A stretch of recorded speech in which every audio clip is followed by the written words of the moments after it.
Our beloved Prime Creator has gifted us with the life we now know, and quite possibly countless others before this one. That in itself is a gift of gifts to ponder. So here we are. What is expected of us with the life we literally hold in our hands? There is no rule book, no map, nothing to guide us save the Bible and other tracts carved, chiseled, or written by the hands of mankind. Daily struggles with life and with others are not listed in detail to assist, and these struggles crowd relief and peace of mind. Many are lost in life. They lack passion. Many are confused as to why they are here, some feeling bereft of purpose and direction. Then there are seekers, those who know their connection to Source, yet wishing, even longing, some desperately to find the more they are looking for. It is difficult to describe the moment one becomes aware that there is nothing to chase after, nothing more to acquire, but to embrace the perfection and presence of the divine creator that is here with us and within us in humility and gratitude, that there is no separation, no need to feel angst for not having. When we see that every one of us received the gift of gifts, the magic of life, all that it entails, and all that it is, like a precious crystalline geode for us to discover, marvel at, explore. Once discovered, there's only giving back. That is seva, the gift of service to others. And so it is. Thank you, Charlie. My pleasure. Hello, my name's Ron Vroom, and I'm the old white man talking head for the Oregon Statewide Jural Assembly. I just recorded this whole thing and forgot to press the record button. Now I get to do it all over, and Brandon's going to cue me if I forget stuff. I want to talk about nomenclature. The names of things are important. You got to get the correct name. And the military people will understand what I'm saying, and I'll date myself. Uh, that thing on the M1 rifle where it goes by the trigger and you pull it down and that whole subassembly falls out, that's got a name. That's what you use. You don't say that thing underneath the M1 that you pull the thing out and then the whole thing. No. Trigger Housing Group. It's got a name. Everything has a name, and you have to learn the proper names of all of that stuff. There is the United States of America, capital TH. And then there is the United States of America. That's it, two names. Anything else is a deviation. Anything else is not us. Anything else is not the service company. The service company for the United States of America, which is made up of all of the several states, and the several states are made up of me and you. Article 1, Section 1 on Oregon, and they have the same thing in every other state. The states are us, every single one of them. But we have let these people in charge do so in fraud. And you can't let that happen anymore. We have to stop the fraud. But you have to know the names of things before you know you're being defrauded. Now, when you read this information, good stuff, well presented, color, professionally done, typeset, everything superimposed. I mean, they have some really good Patriot sites with all kinds of wonderful information. And a lot of it is just wrong. For an example, there's one in look nice. It's in a round and no, an oval, color change, bullet point. It says something about future of the United States of America. And the is small th, and United States of America is capital except for the of, and that's a non existent name. But the people spending all this time and effort to make that presentation up are giving misinformation from the start. They weren't 30 seconds into it and they'd already made a mistake, and I pointed it out and they don't want to correct. Oh, okay. The United States of America with the capital TH. That's one name.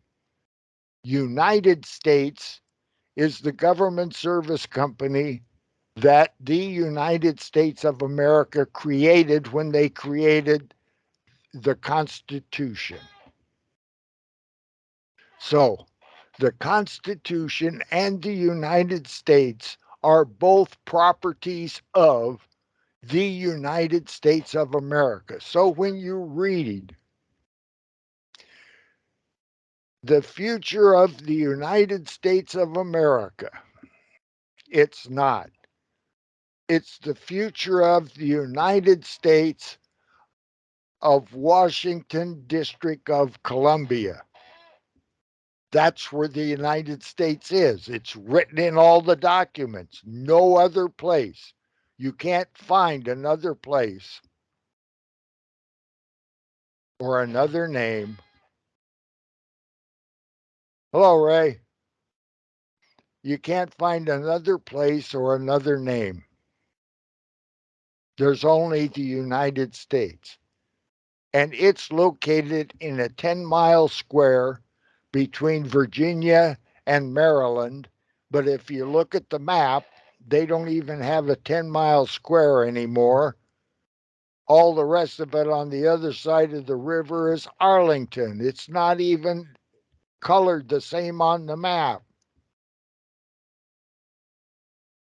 So they don't even have a 10-mile square. But then they're allowed forts, ports, and other needful buildings properly. And that's all written in the Constitution. They have enumerated responsibilities that they must attend to for our benefit, for our peace, safety, and happiness. That's it. It's nomenclature. You have to know the names of these things. Like you have to know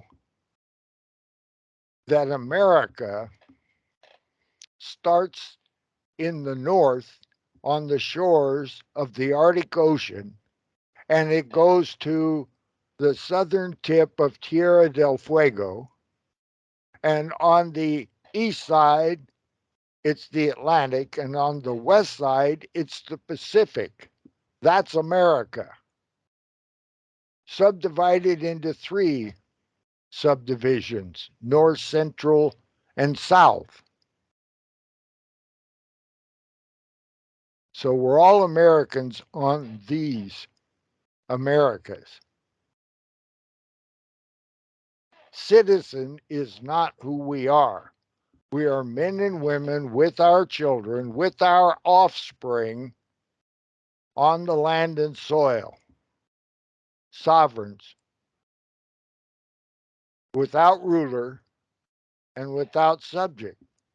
Nomenclature. Now, a lot of people in the military, they're retired, they're afraid they're going to lose their pension. They can't speak up. They spent their whole life in the United States military, and it was a fraud. They were totally frauded, the whole thing. It's just like the VA collecting copay on medication, prescription drugs. I think it's $8 for copay. I quit paying it years ago. I got into an altercation with the VA, and So then I decided that they had to verify things that they were doing with me because I no longer trusted them. So I demanded that they show me their lawful authority to charge me copay. And I gave them time to do it. And all this stuff, legitimate, no BS. It was on, really, I did a good job. And I have proof of service. And they had all the time necessary to answer. And they cannot. It's a rule they made. It's not a law. It's not something that governs your benefits. It's a detraction from your benefits. They are penalizing you because you are stupid, just like me. You accept their lie as the truth, and it's not true. Hi, Charlie. Hi. I'm just recording here a minute, but it's not true.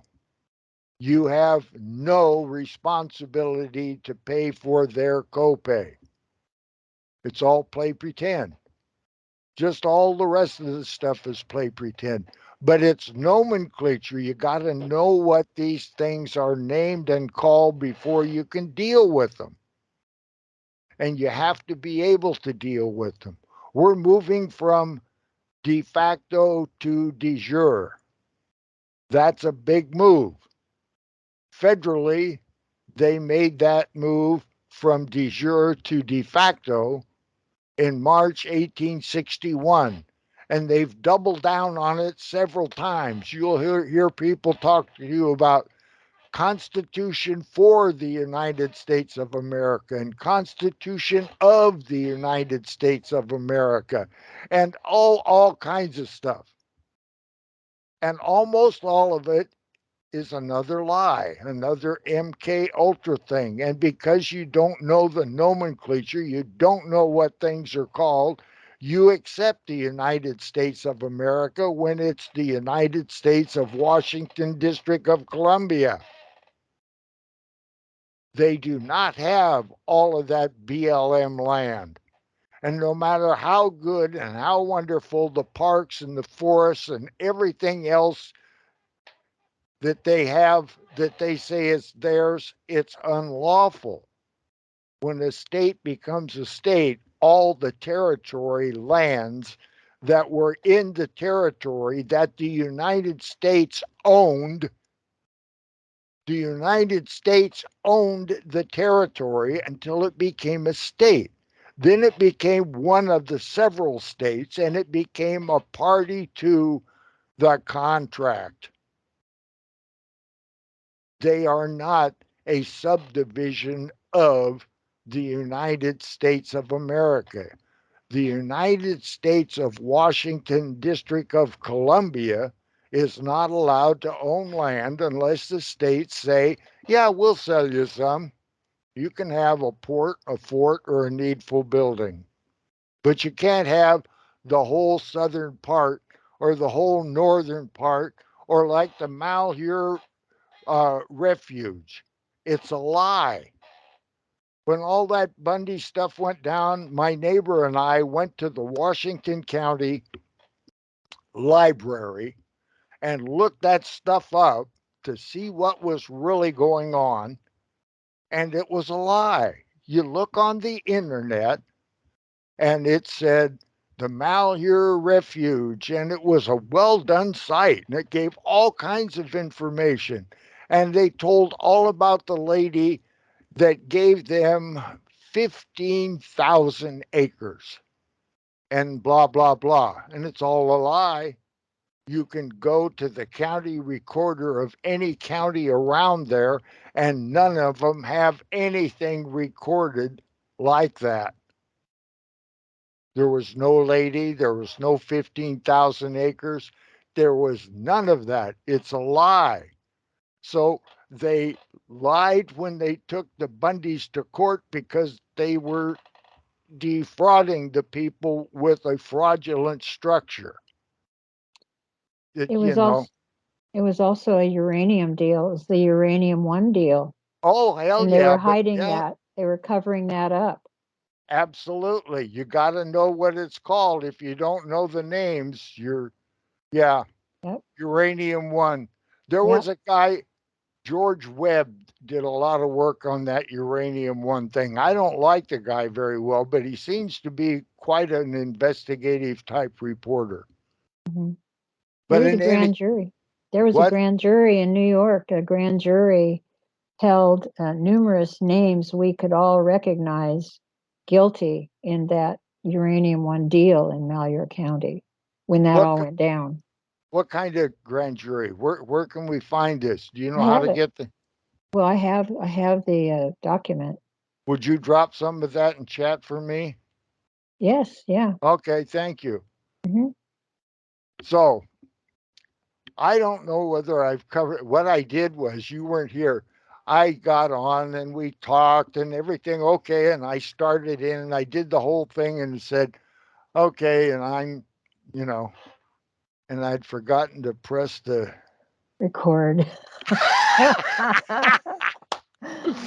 Oh, you're Okay, welcome. yeah. So this is take two, and I yield. Thank you. Head for the Oregon Statewide Jural Assembly. William and Laura are on with me, and if they decide to talk, they will. Uh, the last time we talked, it was about nomenclature. You got to know the names of things. If you don't know the name, you know the whole thing. So I would like to come back and talk about a couple of things that people you hear about, and I don't think people are clear on them, and I'm not sure I'm clear on all of them all the time anyhow. There's a guy wrote a PhD paper and then made a lot of money on this thought that I'm going to tell you. You are who you were when you were 9 years old. And that everything's done at 9. All the major stuff is already in place. Now that could be 7 and it could be 11. But by 9 years old you're baked. Whatever it is, the pudding is made. So anyhow, what we have are status, standing, jurisdiction, venue. That's pretty good for a start. There's like 9 kinds of jurisdiction. They got jurisdiction for all kinds of things. And venue,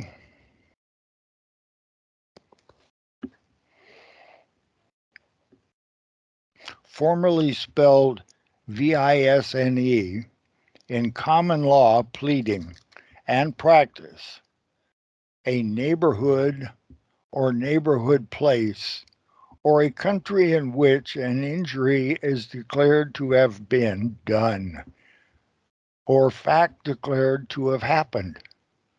So the popular country or community or geographic area, the the venue of a court with the jurisdiction may hear and determine a case.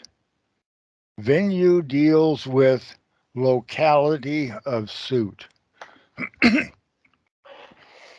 Now, which locality of suit are you in? Are you in the real one, the de jure one of men and women, body, mind, spirit, flesh, blood, and soul? Are you in that one? Or are you in the one that Kate Brown and the Salem oligarchy and the United States of Washington, D.C. practice? That is a de facto form of a constitutional republic. They're doing their very best to cheat us, and they do really well at it. They've had a lot of years. Salem has had a lot of years to do that too. So when you talk about status, standing, jurisdiction, and venue, You're getting the nomenclature.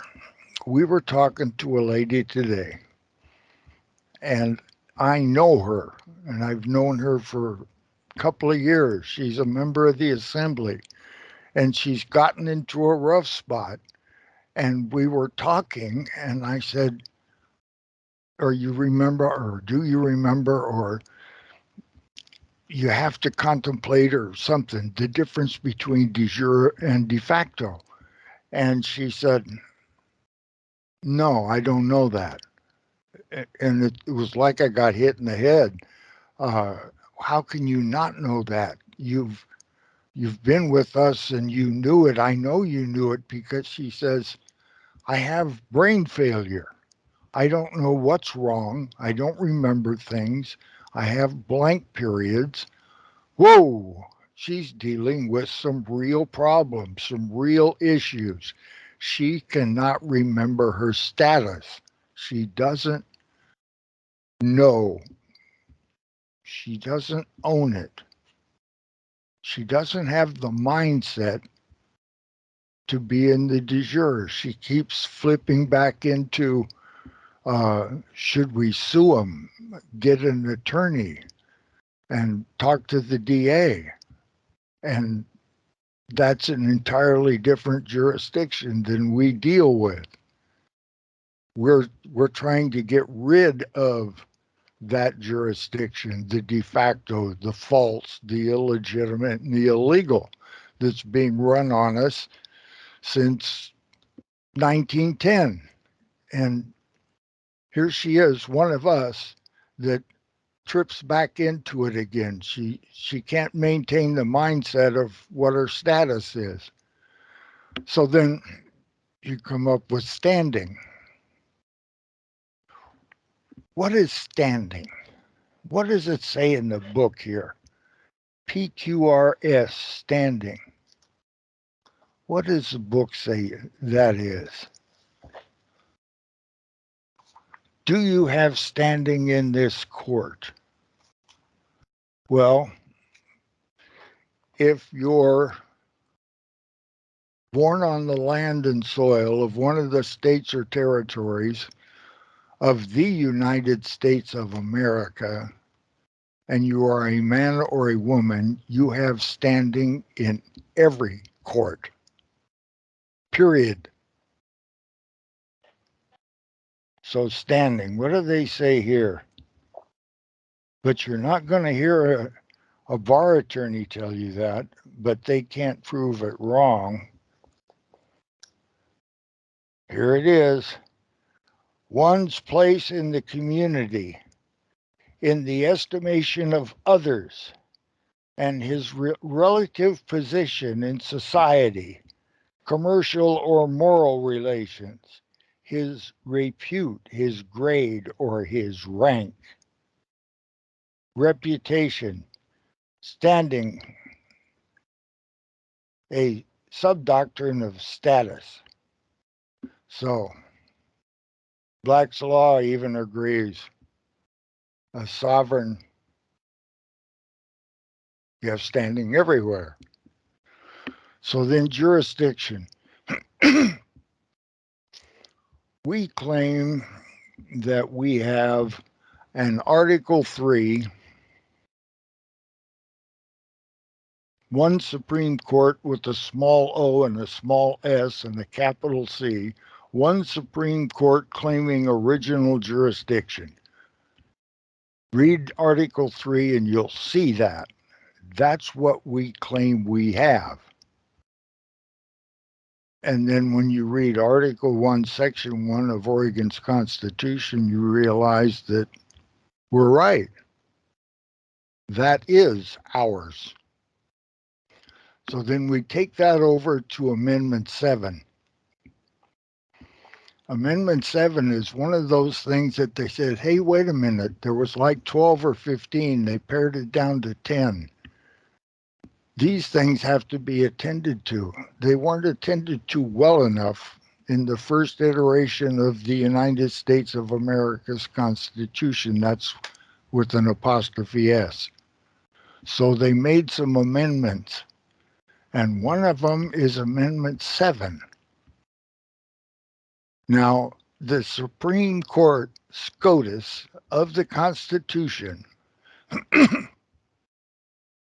of the United States of Washington, District of Columbia, that outfit, they said in one of their decisions that the United States was not required to fulfill Article 4 in the Constitution, which says that the United States guarantees each of the several states a constitutional republican form of government.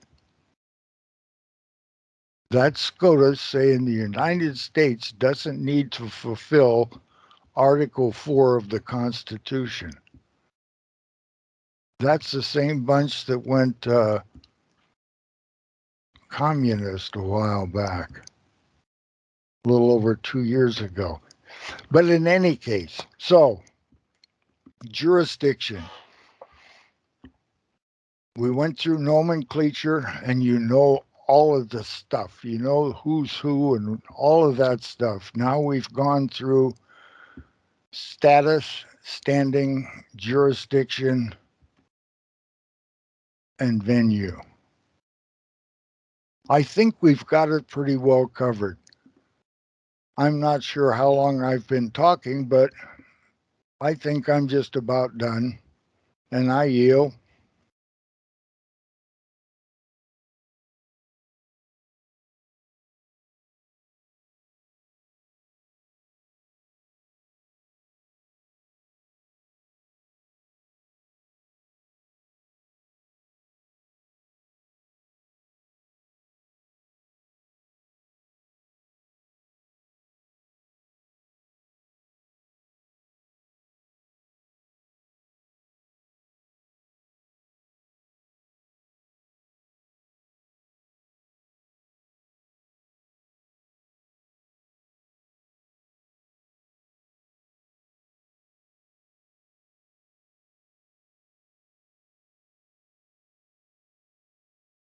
They do not want to let go of this.